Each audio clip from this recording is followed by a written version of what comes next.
As more and more people step into financial markets today, managing money is proving to be just as tricky as making it.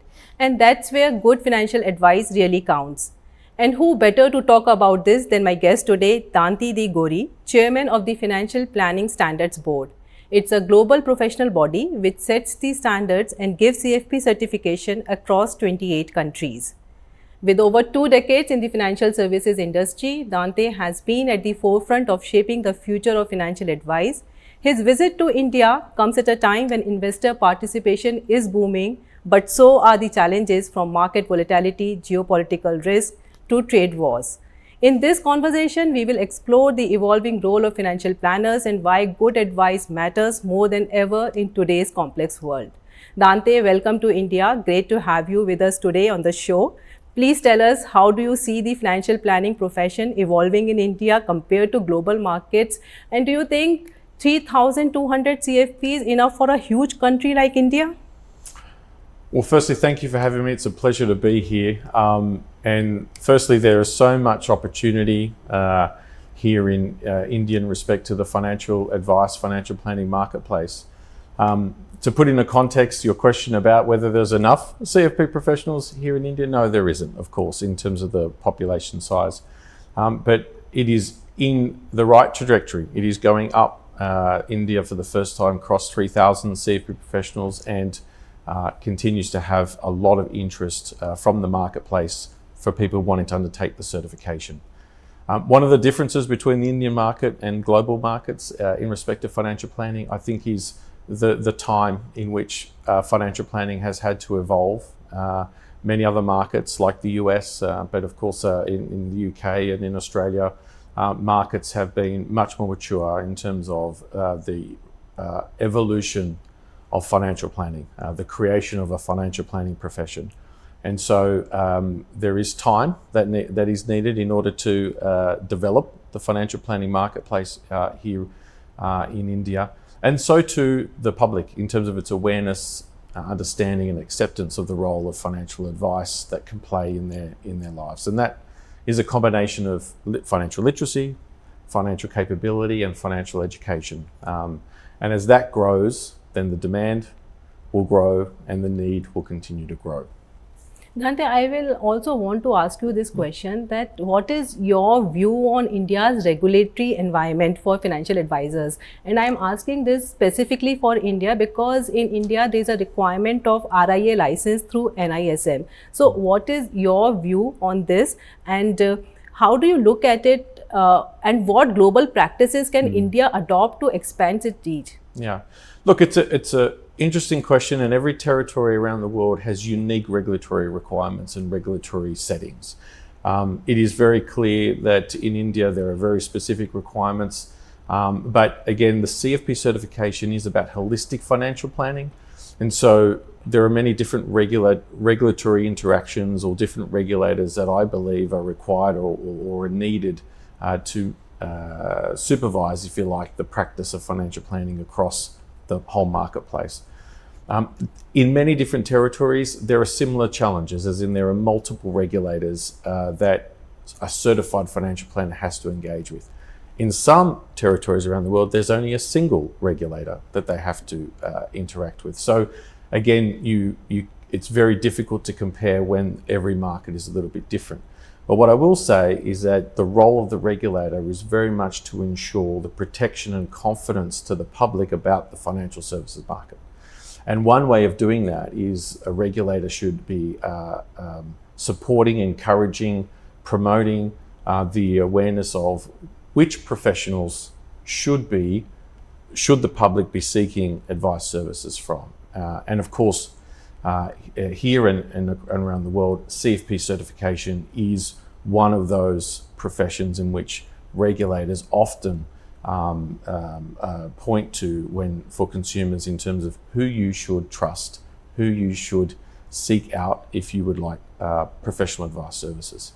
Now, of course, depending which country you're in, but effectively in many of our territories around the world, the demand is outstripping the supply. We do not have enough, not just in India. I think India is of different scale, but across the world, the demand, the appetite for advice on your personal finances, support about obtaining financial control, about fulfilling some type of financial freedom in your life has never been greater. And so our challenge is meeting that demand.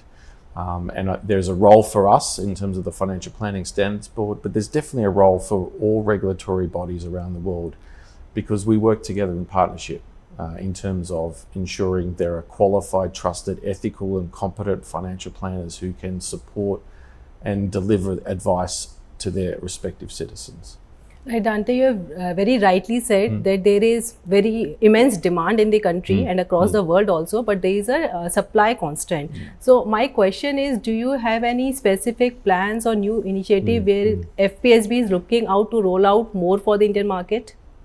Well, look, yes, and it has to be multifaceted, of course, because to be very, to be very frank, we have to ensure and maintain the standard, the integrity of the certification and the standards. So we need to attract more people into the profession, but in a sustainable way that ensures that the standards and the certification program remains at a very high level. Because at the end of the day, people are buying that competency that comes with the certification. So the question is, how do you get more into the program to be educated and certified? And that is twofold. One's awareness. Again, because there's a lack of awareness, I think, in terms of the certification being available. And two is the partnership with government and regulators to promote the awareness. But then the third part, of course, even with that, that's going to take time. And of course, to your point, the demand is now. And so partnering with regulators and government in terms of how do we deliver, and media, I should say, to deliver education content to improve financial literacy and education across citizens so that people are more informed and able to make decisions. It is true across all markets, not every individual is going to want to access a professional. They want to do it themselves. There are people that just won't be able to afford access to a professional as well. Doesn't mean that they shouldn't have the ability to access financial information, education for themselves. So how do we do that? And there's a couple of things. Partnerships, of course, being able to ensure there is appropriate education that is shared with the public. How do you support the public in identifying trusted sources? Because one of the risks we have in the marketplace at the moment is that this gap is being filled by uneducated, unqualified individuals on social media. And that is a dangerous element of our current space. So how do you ensure or educate the public about where to obtain trusted information and to educate themselves from reliable sources? That could be media houses, it could be qualified individuals who are on social media, obviously the regulator and professional bodies. So again, it's a multifaceted approach. But we definitely have a lot of plans here in terms of creating the awareness to create a bigger certified financial planner community.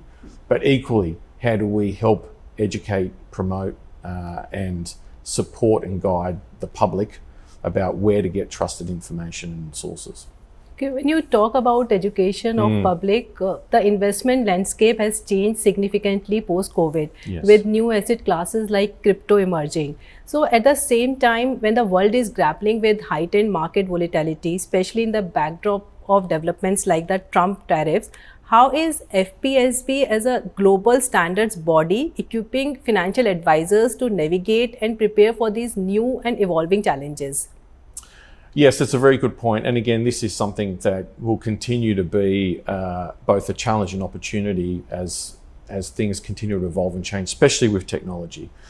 There are two things that we are doing. One, we actually are a member of the International Organization of Security Commissions, which is the international body of regulators.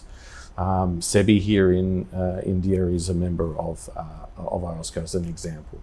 At that level, the discussion of global issues or trends is discussed. And crypto assets, for example, is one of those. The role of social media influencers is another.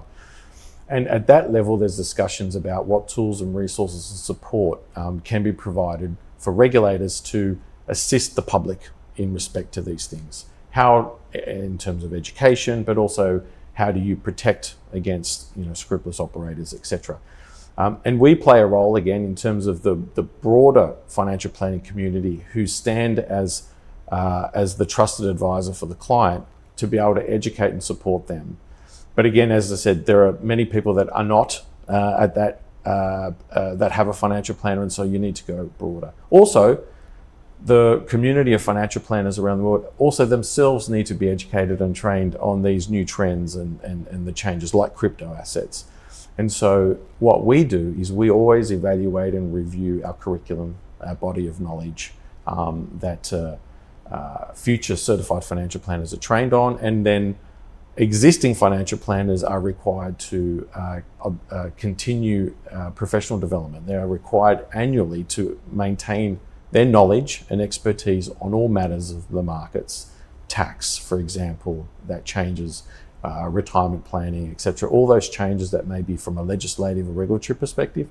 But then, of course, what are some of the new challenges or new products that may enter the marketplace? And crypto is one of those. And so we have included, again, crypto is a very specific example, but the rise of non-regulated financial products is going to only increase with technology.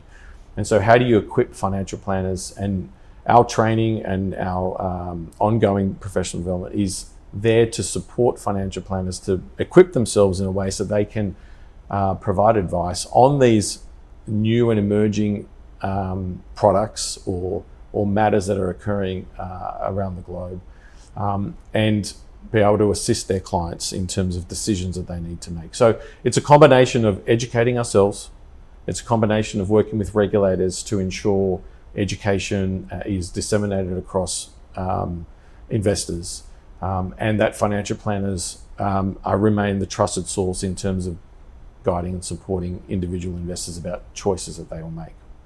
But we talk about education a lot, but the fact is misselling has been a big concern. Especially in India, it has been a big concern for quite some time. So I want to know, how is it handled in global markets? Are global markets anyway different from the Indian markets? And what can India learn from those practices to deal with this issue better?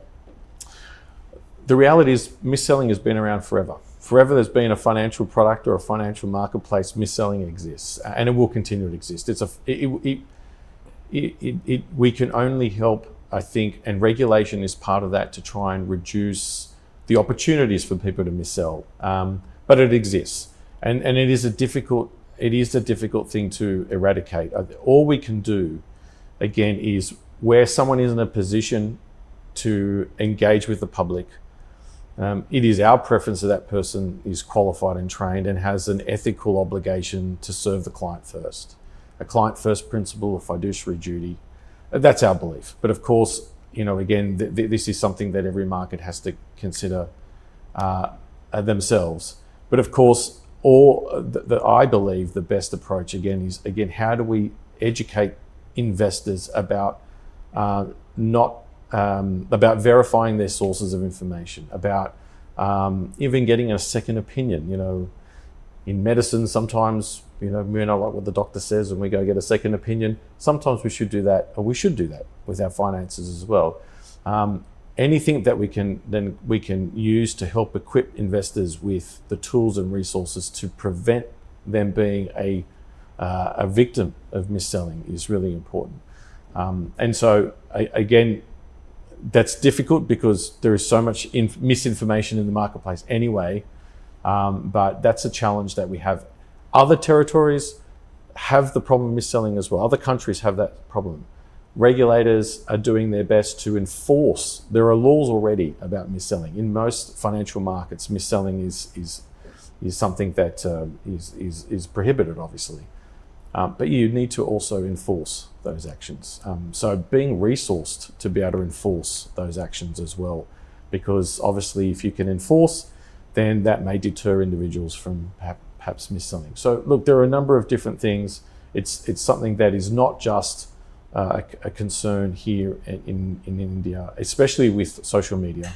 The misselling is a big problem that global regulators are concerned about. So it's an ongoing issue which requires ongoing cooperation and collaboration, I think, from many countries to clamp down on mis-selling. Right. And my last question to you is, what is your advice to young Indians considering a career in financial planning? Well, obviously, I would encourage them to look at the Certified Financial Planner program, especially here in India, to get engaged with FPSB India. I think one of the things I think that is a great advantage, of course, is that it's not just about providing advice on a financial product. I mean, what we teach is holistic financial planning, and what a certified financial planner is there to do is to help someone achieve their goals, their dreams. So it's not about whether or not a particular investment product is going to make a return. It's not about whether or not I've got the right insurance policy or which crypto asset to buy. It's actually about perhaps paying for my education so I can put myself through school. Perhaps it's about, saving money for my daughter's wedding. Maybe it's about retirement. Maybe it's about going on a family vacation. That's the outcome of the advice.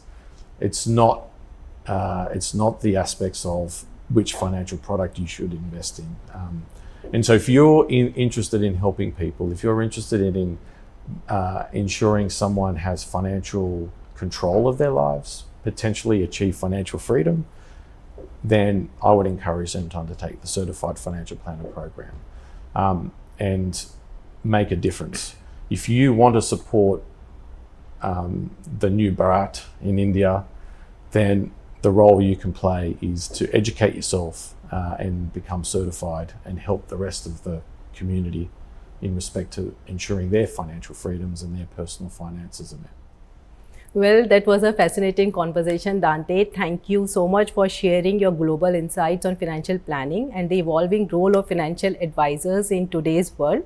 Clearly, with changing investor behavior, regulatory shifts, and even geopolitical developments, the role of certified financial planners has never been more crucial. We wish you and FPSB all the very best. Thank you for joining us on the show today. If you like the video, do like, comment, share and subscribe.